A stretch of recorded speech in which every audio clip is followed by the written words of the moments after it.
Hello, this is Kevin Prince from BMO Exchange Traded Funds, and I want to say welcome back to the Market Insights webinar series that we've been hosting with the TMX. And I'll highlight this is going to be about a 30-minute session where we're going to give you detailed insights around the market.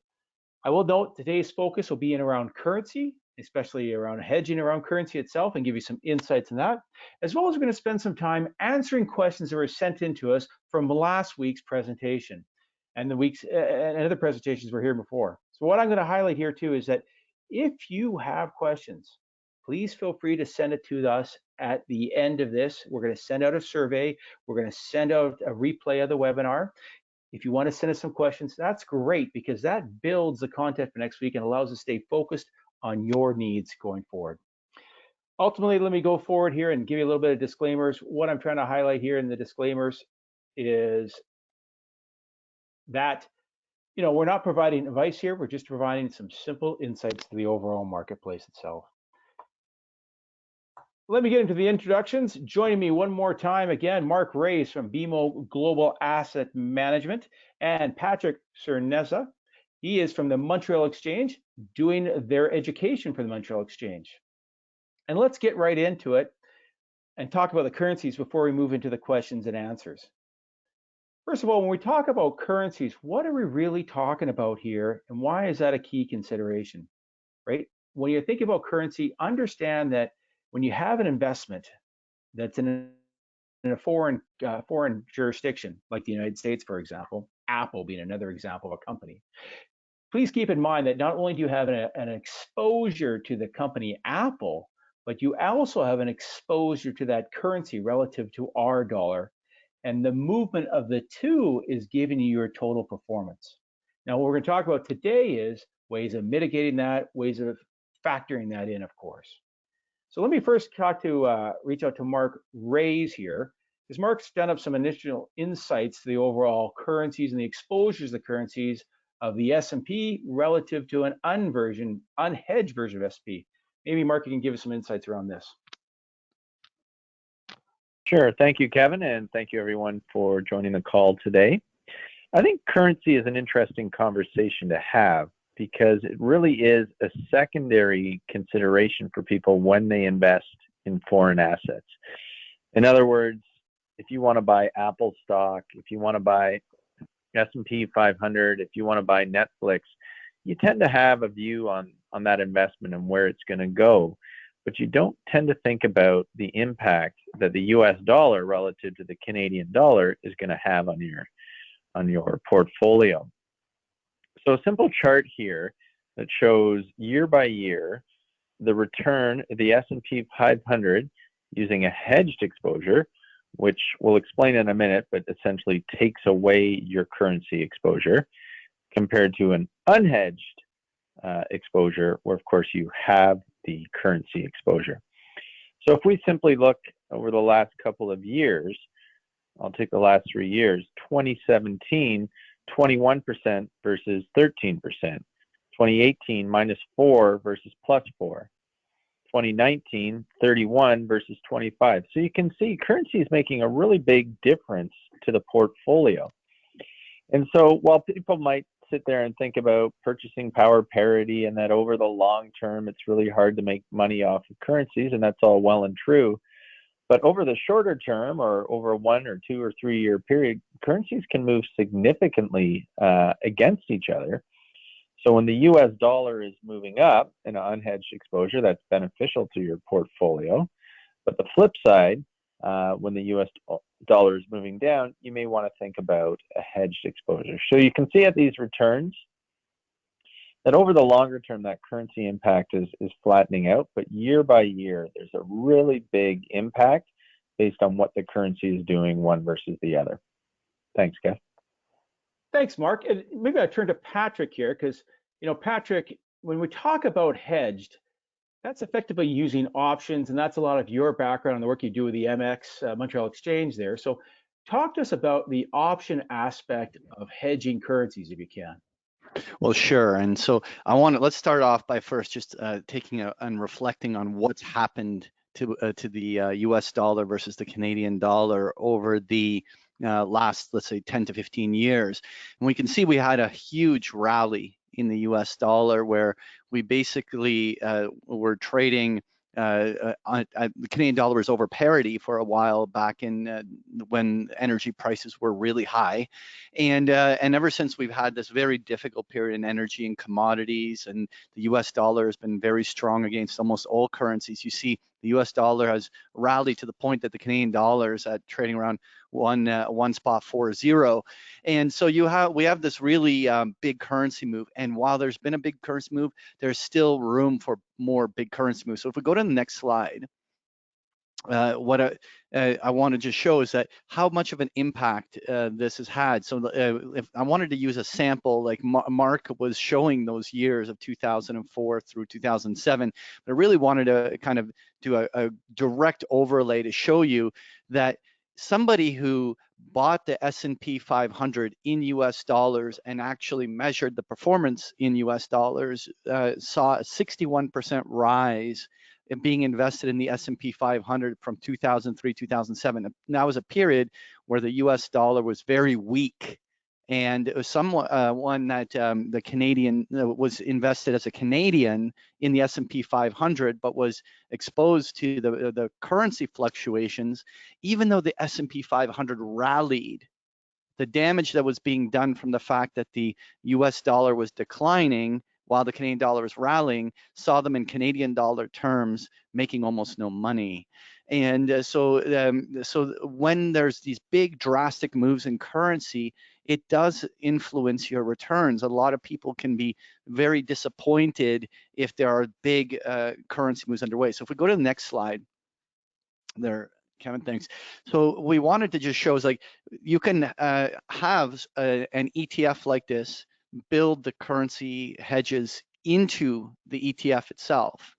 Or somebody can also go directly into the options market and buy a hedge for currency risk using the USX options in Canada.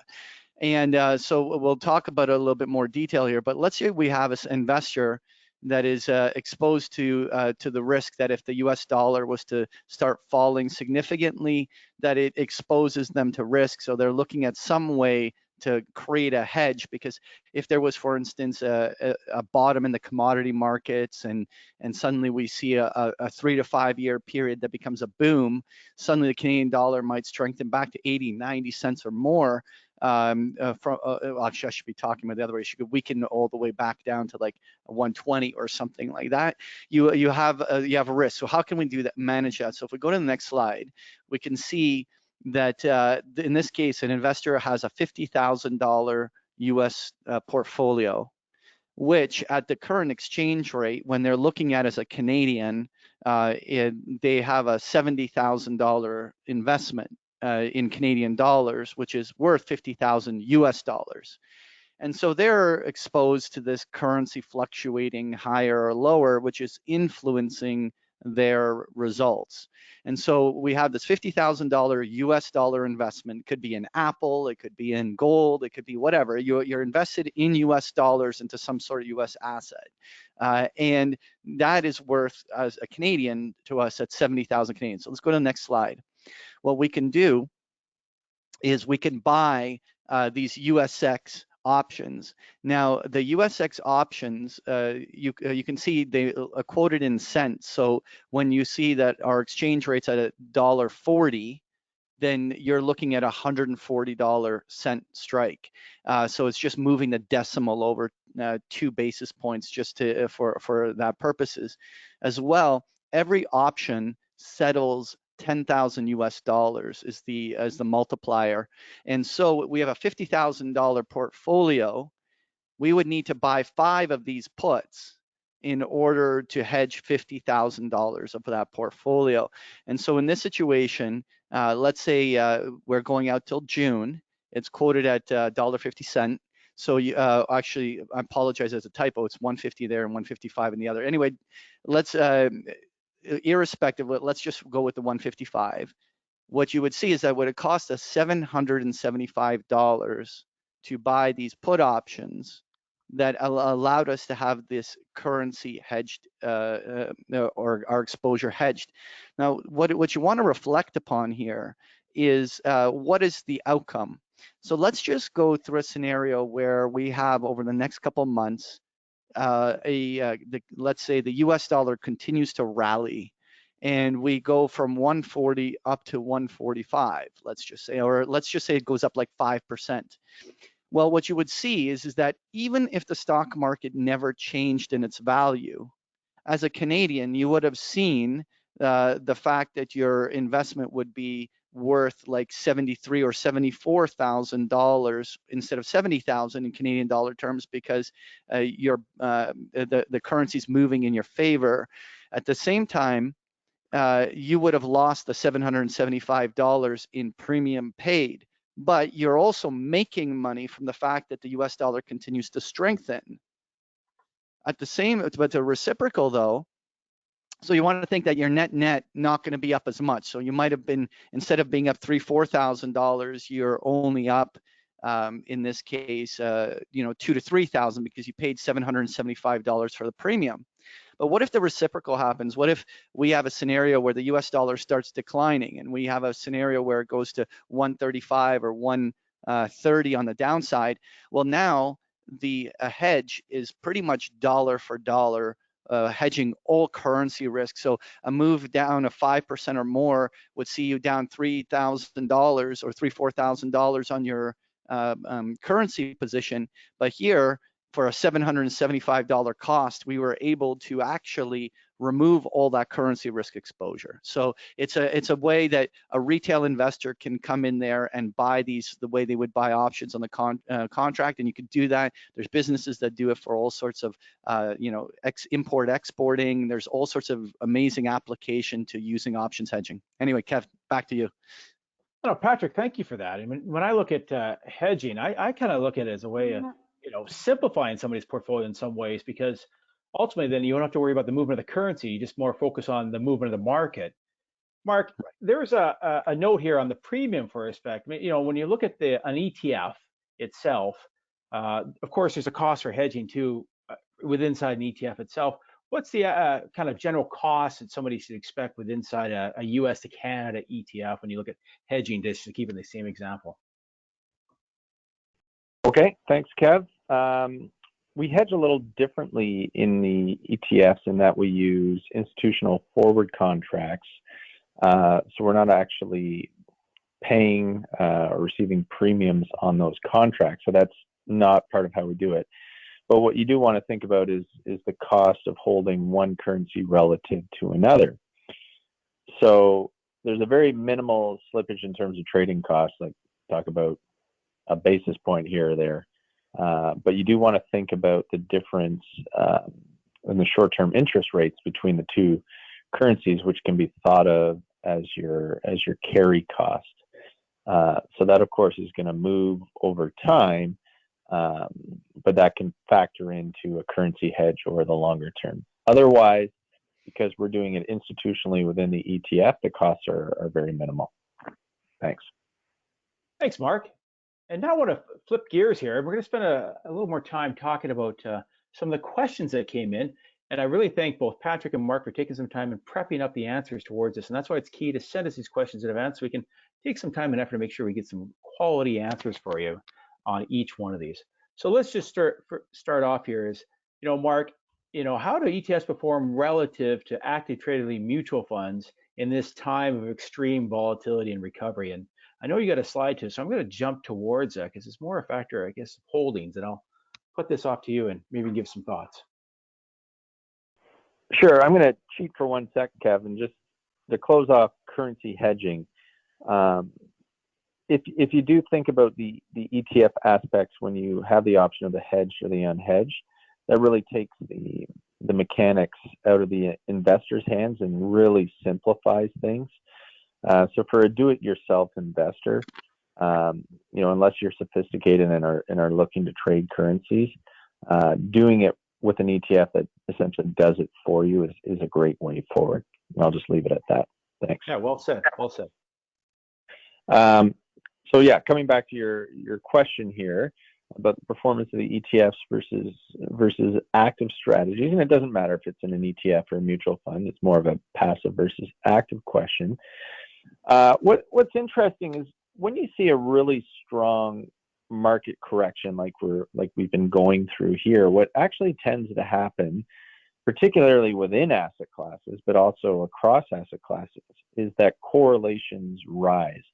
In other words, securities start moving much more in tandem than they do in a more smooth or normalized market. And that's simply because at that point, your market risk is overwhelming your individual security risk. So when you get to a period like what we've been through here, you are seeing that the ability to pick stocks and the active managers are generally coming down with the market, just like the ETF.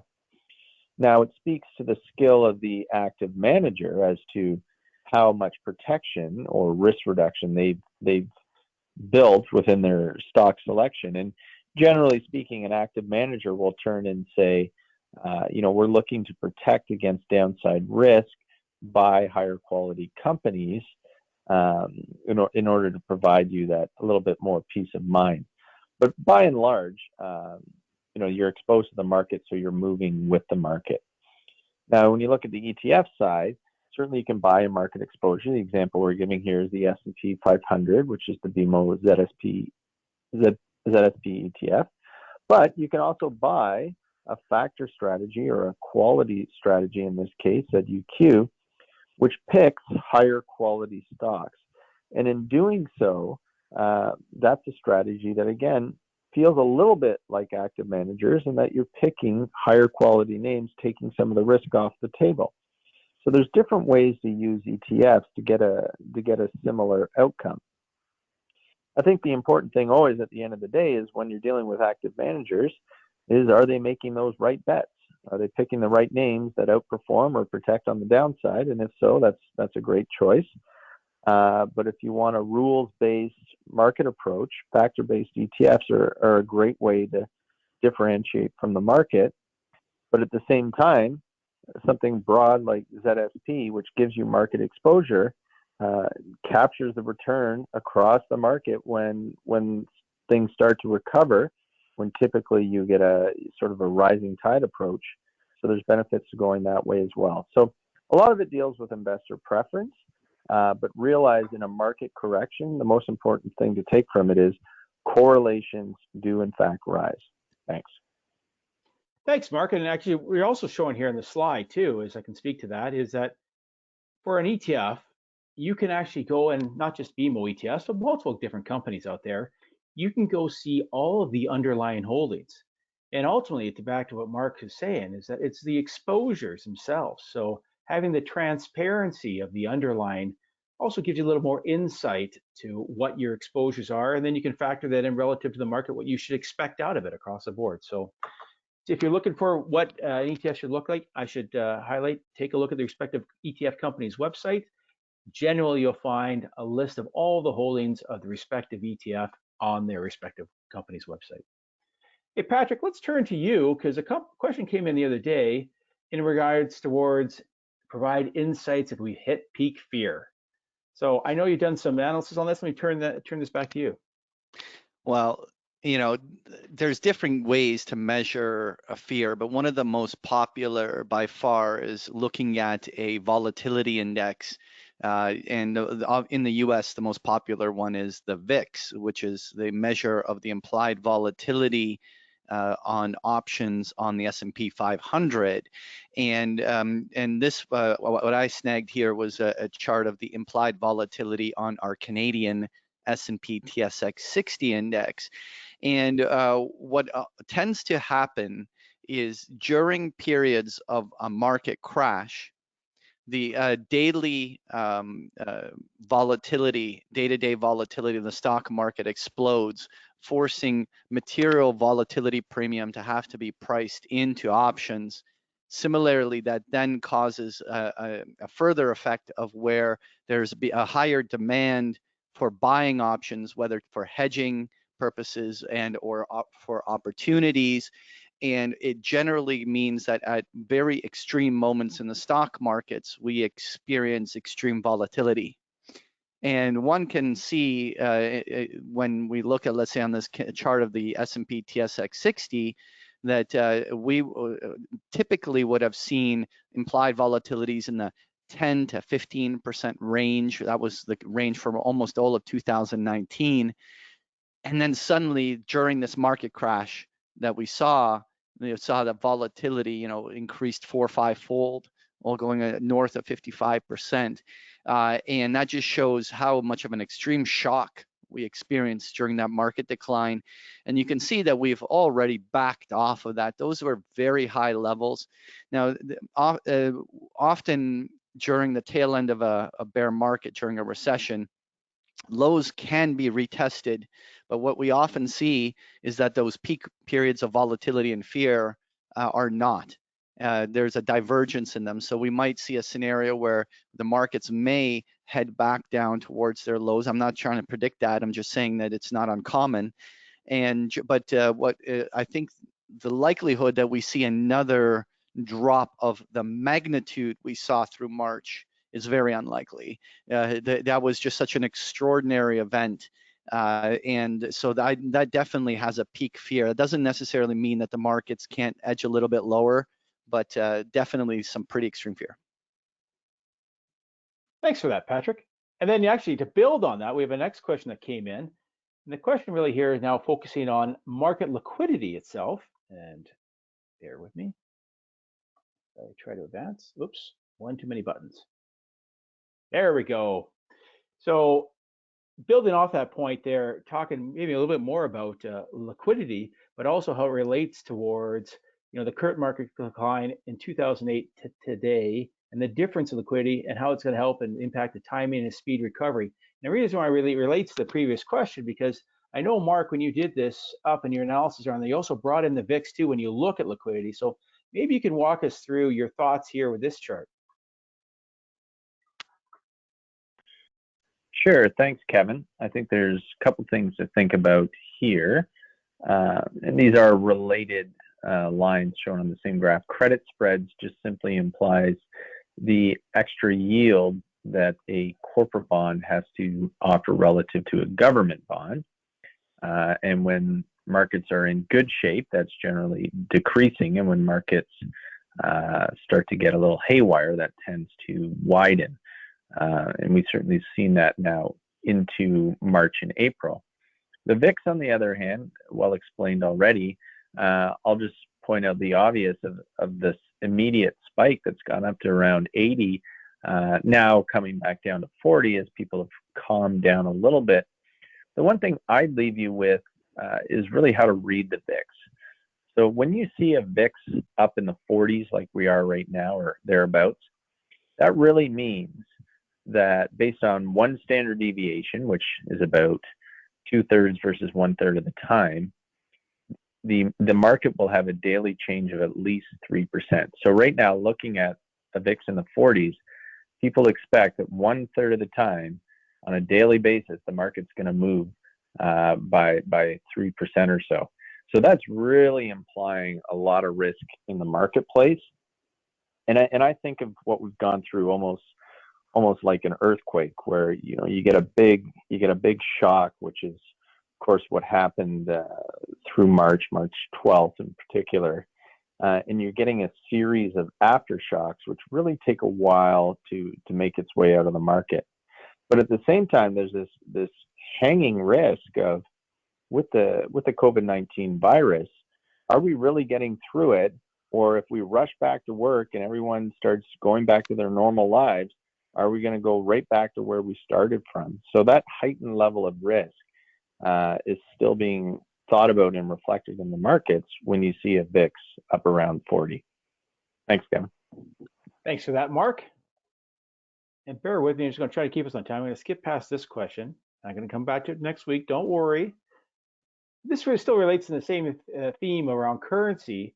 I guess, Mark, when you're looking at specific ETFs out there, if you're just looking for the word hedge, does that actually denominate that is an ETF that does not participate in the currency movement itself? By and large, that is what it means. There could be some marginal differences to a true, let's say, US dollar exposure, but ignoring that, that is what it means. I think when people think about hedge right now, you think that the normal range for the Canadian dollar is somewhere in the 72 to 75, 76 range. When you start getting below that, unless you're really pessimistic on energy in Canada, you might start to think that the Canadian dollar is getting undervalued when you head into the 60s. And conversely, when you start to get into the higher 70s, you might think that the Canadian dollar is overvalued. So that's what we're talking about with the difference between hedged and unhedged. And as you have a different view on the currency, you might have a different view on whether you want a hedged ETF or not. Thanks. And then maybe Patrick, to you, because I know you did some analytics on this. The question really is now a good time to really implement either hedging? Does it make sense? I know you Well, well, Go ahead. yeah. So the Canadian dollar, there's a twofold thing.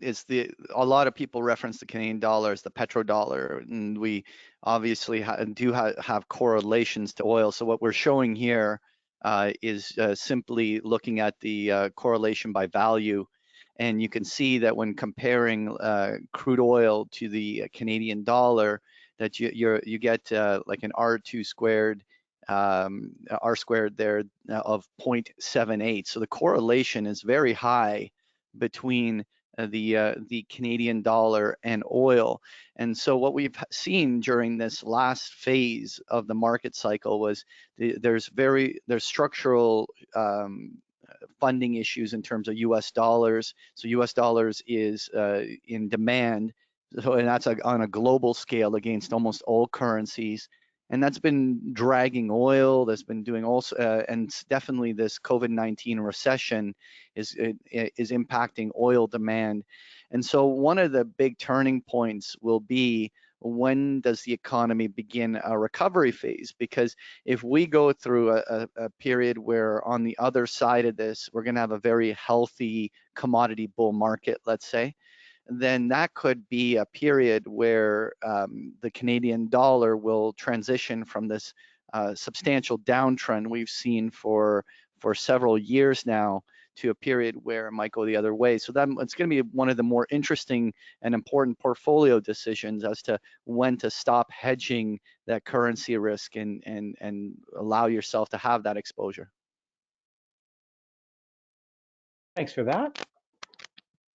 Next question I got on our list here, and bear with me as I advance properly. Whoop, one too many buttons. A question back to you, Mark, and I think it's just kind of a clarification. Do all BMO equity ETFs use what they call a smart beta strategy? And of course, that's an industry terminology, kind of a different way of holding the broad market based upon maybe a factor that people want to focus in on. But in this time of market uncertainty, how do they perform? Maybe you can spend some time on that. I know you prepared a slide for that too. Sure, thanks, Kevin. So smart beta and factor investing are two terms that are used interchangeably, which really mean the same thing. It means you want to reposition your portfolio, maybe adjust your risk exposure to enhance your exposure to something like quality or dividends or low volatility relative to the broad market. So the first part of the question is, do all BMO ETFs use smart beta? No. We do have pure market exposures like the S&P 500, like the TSX Composite. But on top of that, we do have a suite of factor investing ETFs. When you look at the performance, it depends on the market environment more than anything of what factor tends to outperform. That's outside of, I would say, momentum, which is driven by psychology. But if you look at year to date, and I'll just focus there, you do see quality outperforming, which makes sense in a stress market. Those industry or market leading companies that have competitive moats that do really well will tend to outperform. Low volatility as well, where you're deliberately picking defensive names and defensive sectors, that's going to outperform in a downwards market. The broad market is there next, and then you see some underperformance, surprisingly by dividend, but that's more that dividend tends to have a bit more energy exposure, but as well, people are concerned that companies are going to start cutting their dividend rates. Equal weight, which tends to have a small cap bias, you can understand where that would underperform in this type of market. And value has been at the bottom, where the value factor has really been out of favor for a few years now, and really needs a catalyst to pick those stocks up. So it's basically saying fund companies that have financial characteristics which look underpriced are continuing to be underpriced. So in this type of market, I would certainly look towards quality and low volatility as the two factors which should be expected to outperform. Thanks. That's perfect, Mark. That's leading into my next question, and maybe hand in hand with that. So if you're thinking this is the time to maybe look at quality, low volatility, maybe even give some little insights, maybe the next couple of phases, and using this slide for that. So let's say if you move through the market cycles, where do you tend to lean for different factors? Sure. If you have a slide to that, you could go to it, but if not, I can just speak to it. Certainly, late cycle through a correction, as I said, quality, low volatility. When the market starts to recover and it's sort of a rising tide, the smaller cap or equal weight, you can expect some outperformance, and potentially the value will outperform at that time. As you get more mid-cycle, the economy is doing well, interest rates are starting to rise, but not aggressively. That's when dividend is really going to do well. Across the cycle, you'll certainly see better risk-adjusted performance from most of these factors.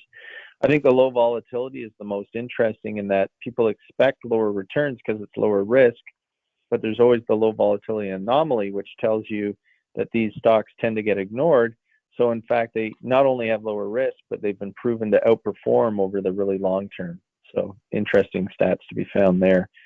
So yeah, depending on where we are in the cycle, different factors can outperform. But certainly low volatility and quality right now would be what I would be thinking about based on historical performance. Thanks for that, Mark. I'm going to turn to you, Patrick, probably the last question for you. Where do people find out more information for options? We certainly spent some time talking about today, and I know you do some coursework with the Montreal Exchange on that, and I'm just going to jump to that question. Great. Yeah. And at the Montreal Exchange, we have an options education day actually coming up on the April 27th. And so normally we've done them actually live, but because of the circumstances today, they've done an online one instead. And it's really exciting, and it's going to be online. You can there's all sorts of great speakers, including myself, and we're going to be going through a 4-hour session of just going through and teaching everyone how options work and how they can benefit from it, from beginning level stuff to all the way to some more advanced stuff, including some real application in the live markets that we'll be doing as well. So anyone that wants to learn more about that, make sure you visit the Montreal Exchange website, and there's a slider right on there to register for the event. Thank you, sir, very much for that, Patrick. Thank you so Mark, too, for all your insights today. I want to thank everybody for taking the time and effort for joining us on this webinar. And more specifically, those of you out there that have submitted questions, you can see how important it is to make sure we tailor our content towards you. We didn't get a chance to go through all the questions today. We'll try and make sure we bring them in for next week. And I encourage you to send us in some questions as an outcome of the survey we'll send you, as well as we'll highlight next week and send you an email about the upcoming event itself, which will be next week, Friday, one more time at 1 o'clock. Thank you again. Have yourself a good weekend. Cheers.